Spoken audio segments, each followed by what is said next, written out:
एक अच्छी खबर, एक बुरी खबर के बाद एक अच्छी खबर एमआईएम के लिए कि मुफ्ती इस्माइल लगातार जीत चुके हैं दूसरी बार मालेगांव से। ये इस वक्त अपडेट के लिए बात करेंगे हमारे नुमाइंदे रिजवान इस वक्त हमारे साथ जुड़े हैं। महाराष्ट्र के चुनाव के हवाला अकोला में क्या कुछ सूरत हाल है और एमआईएम के लिए एक ही खबर अच्छी आई है अभी तक मालेगांव की। रिजवान, मुफ्ती इस्माइल जीत चुके हैं लेकिन इम्तियाज जलील हारते हैं। ओवरऑल अगर हम बात करें 16 सीटों की तो अकोला में क्या कुछ स्थिति बनी हुई है? जी बिल्कुल जिलानी, जिस तरह से आपने महाराष्ट्र की बात की तो अभी जो पहले एमआईएम के लिए जो एक बुरी खबर आई थी कि इम्तियाज जलील लगभग 1000 वोटों से हार चुके हैं, लेकिन उसके बाद दूसरी खबर मालेगांव से आई कि मुफ्ती साहब भी ने एमआईएम की ओर से जीत दर्ज की है। तो कुल मिलाकर एमआईएम को कहीं ना कहीं एक खुशी का मौका जरूर मिला है। अगर बात की जाए महाराष्ट्र के विदर्भ में तो यहाँ पर अकोला में कांग्रेस की ओर से मुस्लिम कैंडिडेट साजिद खान पठान को टिकट दिया गया था, जहां पर ये अकोला पश्चिम का एरिया है। इस असेंबली हलके में पिछले कई सालों से बीजेपी लगातार यहां से जीत दर्ज करते आ रही थी, लेकिन साजिद खान पठान का पिछले चुनाव में 2019 के चुनाव में जिस तरह से परफॉर्मेंस बेहतर था उसको देखते हुए पार्टी ने एक बार फिर उन पर उम्मीद जताते हुए यहां टिकट दी थी। दिलचस्प बात यह है कि इस चुनाव में न सिर्फ कांग्रेस बल्कि पूरी महाविकास आघाड़ी ने मिलकर साजिद खान पठान को जिताने में कामयाबी दर्ज की है, क्योंकि जिस तरह से साजिद खान पठान शुरू से ही मुस्लिम परिसर मुस्लिम इलाकों में बढ़त बनाए हुए थे, ऐसा लग रहा था कि शायद आखिर में नॉन मुस्लिम एरियाज में वो लीड टूट जाएंगी और बीजेपी के उम्मीदवार कामयाब होंगे। लेकिन दिलचस्प तौर पे जो महाविकास आघाड़ी के लीडर थे, वर्कर थे, उन्होंने अपने एरियाज में साजिद खान पठान को जरूरी वोट दिलाने में अहम भूमिका निभाई है। तो कुल मिलाकर ये कहा जा सकता है कि साजिद खान पठान ने यहाँ जीत दर्ज की है, लेकिन ये जो जीत है सिर्फ 1283 वोटों से हुई है, क्योंकि उसके बाद भी बीजेपी ने इस पर ऑब्जेक्शन लिया था और कहीं ना कहीं इस मामले में दोबारा से रिकाउंटिंग करने की बीजेपी की ओर से मांग की जा रही थी, जिसे चुनाव आयोग ने खारिज कर दिया। और फिलहाल साजिद खान पठान कलेक्टर ऑफिस जहां है वहीं पर कलेक्टर ऑफिस में वो मौजूद है और अब कुछ ही पल में उन्हें यहाँ पर जो है तो सर्टिफिकेट जीत का दिया जा सकता है। उसी तरह महाविकास आघाड़ी के दूसरे उम्मीदवार जो अकोला के बालापुर असेंबली हल्के से मैदान में थे, जो उद्धव बाळासाहेब ठाकरे शिवसेना गढ़ से थे, वो भी फिलहाल आगे नजर आ रहे हैं। लगातार वो 4, 2, 3, 4, 5,000 तक उनके लीड बरकरार नजर आ रही है।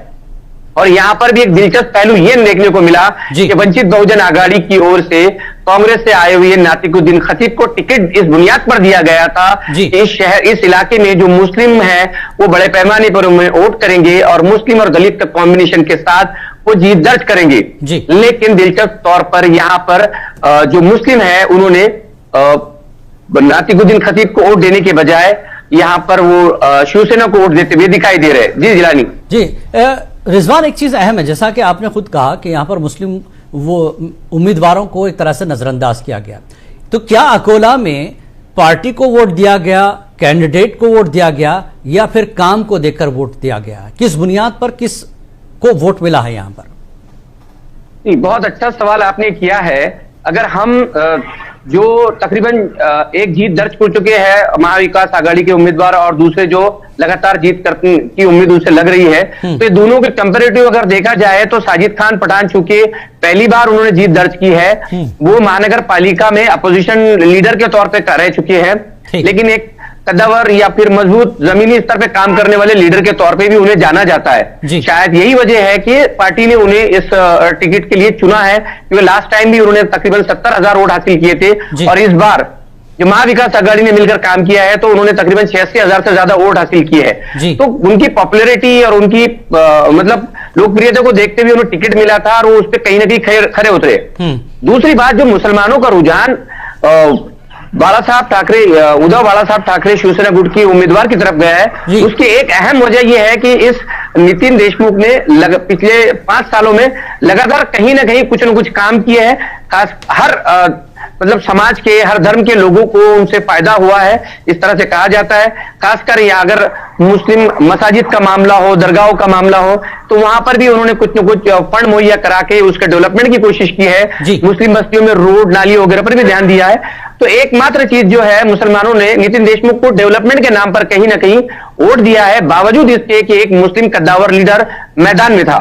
जी यानी यहां पर जिन उम्मीदवारों को कामयाबी मिली है, तो लोगों ने धर्म का चश्मा हटाकर यहां पर काम की बुनियाद पर लोगों को वोट किया है। इस बार महाराष्ट्र की सियासत में एक बहुत बड़ी तब्दीली है रिजवान।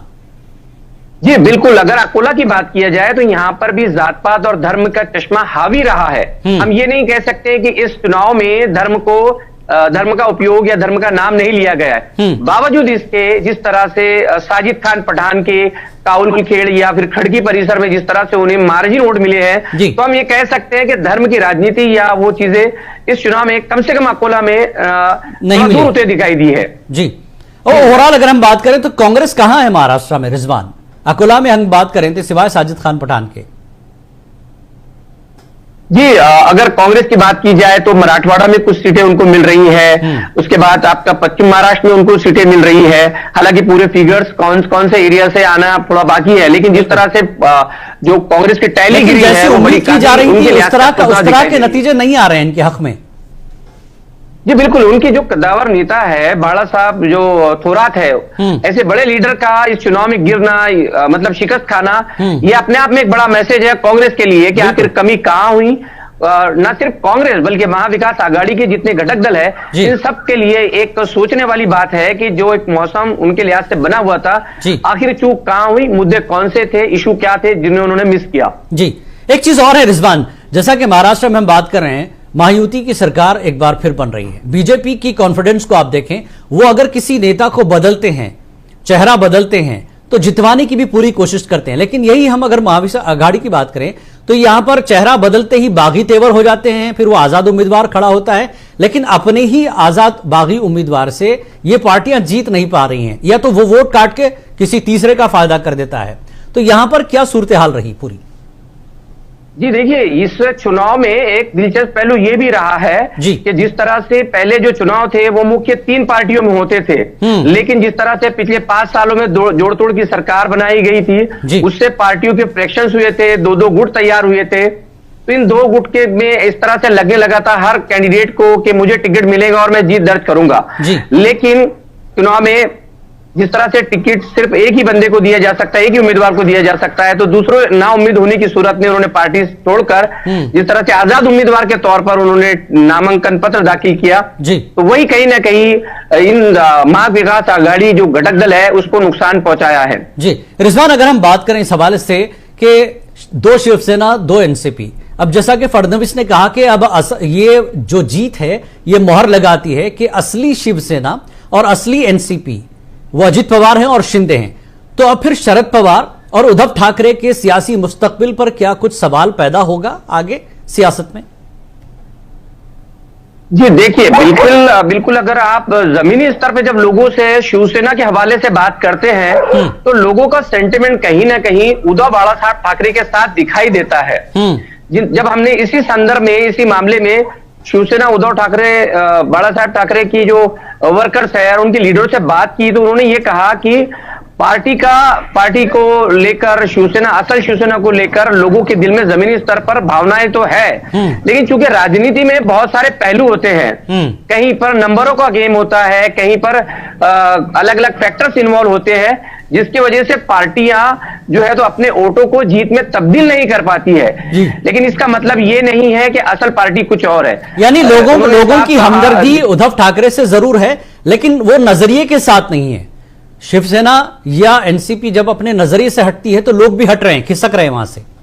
मैं ये कहना चाहूंगा कि उद्धव ठाकरे के साथ हमदर्दी भी है, उस नजरिए से भी लोग जुड़े भी हैं। लेकिन चूंकि सियासत में जो राजनीतिक चुनाव के दौरान जो पैतरे खेले जाते हैं, जिस तरह से अलग अलग तरीके से काम किया जाता है, उसमें जनता उलझ कर रह जाती है। कहीं पे छोटी छोटी बिरादरियों का मामला होता है, कहीं पे किसी कैंडिडेट का मामला होता है। तो इस बीच शायद अपने पर्सनल रिश्तेदार को जिताने के लिए लोग अपने नजरिए को भी बाजू रख लेते हैं। इस तरह की भी चीजें सामने देखने को मिलती है। बिल्कुल बिल्कुल रिजवान, बहुत बहुत शुक्रिया इस पूरी बातचीत के लिए। बहरहाल यहां पर उलझन का भी कुछ शिकार जरूर हुए होंगे, लेकिन हार जीत को लेकर अब सभी पार्टियों को अपनी मंथन या चिंतन करना पड़ेगा। वो शिवसेना या फिर वो एनसीपी जिन्हें इस जीत में कुछ मिला नहीं है, और जिस शिवसेना और एनसीपी को यहां पर जीत में जो कुछ मिला है बीजेपी के साथ रहने से मिला है या फिर वो नजरिए के साथ रहने से मिला है, ये चिंतन की अब जरूरत होगी। क्या कुछ फैक्टर्स रहे इस पूरे महाराष्ट्र के इलेक्शन में,